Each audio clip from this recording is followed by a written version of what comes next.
Hello, जय नेपाल, नमस्ते सबैजनालाई। राधे राधे। आज पनि एउटा सानो एउटा पौराणिक कथा सम्बन्धीको टपिक छ है। आज चाहिँ महाभारत युद्ध सबै कसरी भयो भन्ने कुरा त धेरैजनालाई थाहा छ। तर त्यसको थिम चाहिँ के थियो भने एउटा थियो दाजुभाइको अंशबन्ध, अर्को कुरा महिला हिंसा, तेस्रो कुरो चाहिँ घमण्ड के मान्छेले घमण्ड गर्नुहुन्न, अनि चौथो कुरा चाहिँ सेक्रेट बताउनुहुन्न भन्ने कुरा थियो के। त्यहाँ सबै कुरा भयो। अब अंशबन्ध सम्बन्धी झगडा पनि भयो, यता महिला हिंसा पनि भयो, जहाँ द्रौपदीको चाहिँ नि चिरहरण गर्न खोजियो। त्यो एउटा ठुलो भयङ्कर ठुलो महिला हिंसा थियो। अनि तेस्रो कुरो घमण्ड, एकदमै घमण्ड गर्ने दुर्योधन, र चौथो कुरो सेक्रेट बताउनुहुन्न भन्ने कुरा चाहिँ अलिक इम्पोर्टेन्ट छ। त्यो भनेको चाहिँ नि बर्बरिक भन्ने एकजना अत्यन्तै वीर मतलब धनुधारी थिए के। सबैभन्दा महाभारतमा चाहिँ नि खतरनाक धनुधारी भनेकै बर्बरिक हुन्। त्यो कुरा सेक्रेट चाहिँ यता भगवान् श्रीकृष्णलाई थाहा थियो। भगवान् श्रीकृष्णले चाहिँ नि बर्बरिकको चाहिँ नि जुन एउटा स्किल छ, ट्यालेन्ट छ, त्यो कुरा चाहिँ नि थाहा पारे उनलाई चाहिँ के भन्यो भने, बर्बरिक तिमी त यता पाण्डव पक्षको मान्छे हो, तिमी लडाइँमा चाहिँ नि कताको पक्ष लिन्छौ त भनेर सोद्धाखेरि जुन चाहिँ टिम कमजोर हुन्छ म त्यसैलाई साथ दिन्छु भन्यो उसले। त्यो भएकोले गर्दाखेरि उसले चाहिँ अब यता भगवान् श्रीकृष्णलाई चाहिँ अलिकति झसङ्ग भए।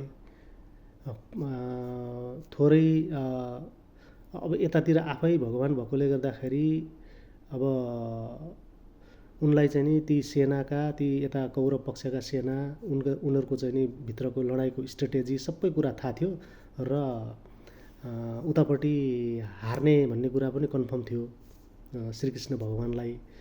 त्यो भएकोले गर्दा यता बर्बरिकले यता फेरि कौरवको पक्ष लियो भनेदेखि त यता पाण्डव पक्ष जो चाहिँ नि एउटा अन्यायमा परेको एउटा दाजुभाइको टिम थियो, त्यो टिमलाई त तहस नहस गरिदिनु भयो भन्ने हिसाबले त्यो कुरा थाहा पाइसकेपछि, अनि तिमीले यो महाभारतको लडाइँ चाहिँ चाह्यौ भने कति दिनमा सकिदिन्छौ त भनेर भनेको। मलाई त 3 मिनटमै म सकिदिन्छु, तुरुन्तै सकिदिन्छु म भनेर उसले भने। कसरी त भन्दाखेरि उनले परीक्षण देखाए कि आफ्नो सेक्रेट हुन्छ नि जो चाहिँ उनले बाण हानेर के गरे भने, ल ऊ त्यो रुखको चाहिँ नि म एउटा मात्रै बाण छोड्छु, त्यो बाणमा चाहिँ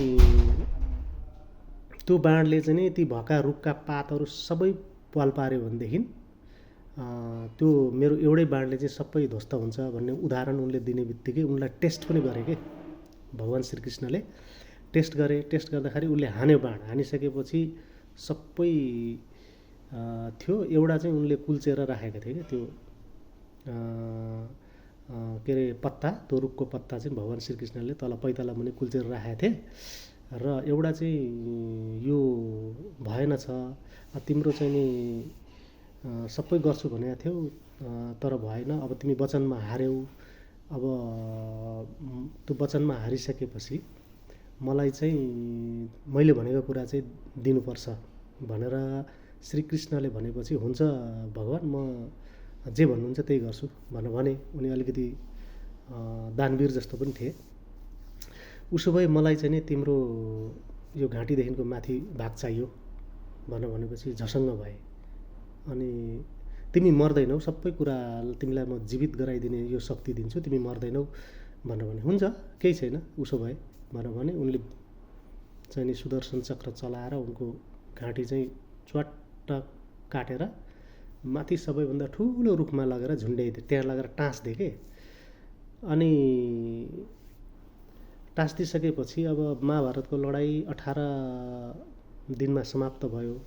समाप्त भइसकेपछि यता फेरि दाजुभाइहरूको आफ्नै किसिमको मतलब पौठाजोरी चल्न लाग्यो क्या, जो पाण्डव पक्षमा चाहिँ म यस्तो चाहिँ नि धनुधारी, म यस्तो बलशाली, तँ यस्तो उस्तो भन्ने उनीहरूको चाहिँ नि भइसकेपछि ए होइन झगडा नगर, अब तिमीहरूले झगडा गर्छौ भनेदेखि यो पुरै महाभारतको लडाइँको चाहिँ नि साक्षी ऊ त्यो बर्बरिक भन्ने साहसी योद्धा छन्, उनलाई गएर सोध न एकचोटि भनेर भनिसकेपछि गएर सबैले सोधे बर्बरिक यो लडाइँमा चाहिँ नि सबैभन्दा उत्कृष्ट भूमिका कसको थियो भनेर भनेपछि अनि मैले त यस्तो गरेँ, सबैले आफ्नो तारिफ गरे। त्यो तारिफ गर्ने क्रममा सबै पाँच पाण्डवलाई म त तिमीहरूलाई कसैलाई पनि देखेन, यो यता भगवान् श्रीकृष्ण उता गफ गरेको, उता चाहिँ नि गरेको, उहाँ मात्रै कुरा गरेको, यताउता अब अलिअलि धिलमिल मान्छे चाहिँ जस्तो थियो, तर क्लियर चाहिँ भगवान् श्रीकृष्णलाई मात्रै देखेँ मैले। सबै भूमिका चाहिँ उहाँकै हो, त्यो यता मिलाउने उता मिलाउने, के गर्ने कसो गर्ने भन्ने कुरा सबै श्रीकृष्ण भगवान्को थियो भनेर चाहिँ नि बर्बरिकले चाहिँ नि पाण्डव पक्षलाई चाहिँ नि भनिसकेपछि अनि त्यो हो। अब यहाँ आयो चुनावको जुन कुरा के, चुनावको चाहिँ सेक्रेट, कतिपय सेक्रेट बालेनले के भन्दैछ भने उसले पहिल्यै के भनेको छ भने ऊ कल्चर सम्बन्धी को मतलब जो संस्कृति कल्चर हुन्छ नि त्यस्तो खालको चाहिँ नि प्रिय मान्छे हो कि, उसलाई त्यो मनपर्छ। त्यो मनपर्छ भन्नाले उसको मोडलै के छ भने जसले जेसुकै भनोस् उसको चाहिँ नि मोडल के छ भने देशलाई चाहिँ नि गरिबीबाट उठाएर एउटा दक्षिण कोरिया छ नि जहाँ अहिले हाम्रा दाजुभाइहरू चाहिँ नि त्यहाँ काम गर्न पढ्न सबै गर्न गएका छन्, त्यस्तो खालको मोडलमा लाने उसको चाहिँ नि भित्री मनको कुरा नै त्यही छ कि। किनभने कल्चर विकास गरिसकेपछि बिस्तारै विकास हुन्छ। बाहिरका पर्यटकले चाहिँ नि हाम्रो देश भनेको जम्मा दुईवटा कुराले मात्रै धनी हुन्छ, अरू केही पनि छैन। न त्यहाँ कुनै गाडी फ्याक्ट्री बनेर बाहिर बेच्ने हो, न दुईवटा कुरा भन्नाले तिनवटा कुरा अझ चाहिँ नि जडीबुटीको पनि सम्भावना भएकोले गर्दा सबैभन्दा बढी पर्यटक, दोस्रोमा हाइड्रो छ, तेस्रोमा यही जडीबुटी जम्मा पार्ने अनि बेच्ने, यसैको प्रशोधन गर्ने बेच्ने, त्योभन्दा बाँकी उपाय केही पनि छैन। न नेपालले धान चामल उत्पादन गरेर इन्डियालाई दिन सक्ने अवस्था छ, न चाहिँ नि के अरे गाडी र अहिलेका ग्याजेट्सहरू उत्पादन गरेर चाहिँ नि उसलाई अरू देशलाई बेच्न सक्ने अवस्था केही पनि छैन। उत्पादन कृषि सम्बन्धीका कुराहरू र हाइड्रोका लाइन बेच्न, बत्ती बेच्न सकिन्छ, बिजुली बेच्न सकिन्छ।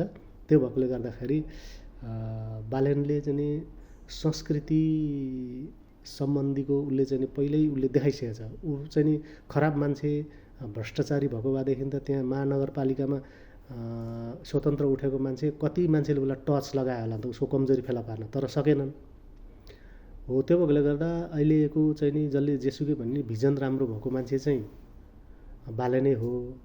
त्यो भएकोले गर्दा बालेनलाई धेरै प्रश्न सोधेर वाक्क बनाउनु भन्दा पनि उसको भिजन चाहिँ एकचोटि हेर्ने, भोट दिने के, पहिला भोट दिने जिताउने, त्यस पछाडि उसको चाहिँ नि भिजन हेर्ने, 5 वर्षमा उसले के गर्न सक्छ कसो गर्न सक्छ भनेर चाहिँ नि अहिले दुनियाँभरका दोष नथोपर्ने, फलानाबाट परिचाले ढिस्काउनुबाट ऊ त त्यागेको मान्छे हो त। प्रधानमन्त्री चाहिँ नि जेन्जीले खाऊ भन्दाखेरि नखाऊ, किनभने ऊ लामो धेरै टाढा हेर्ने मान्छे हो कि।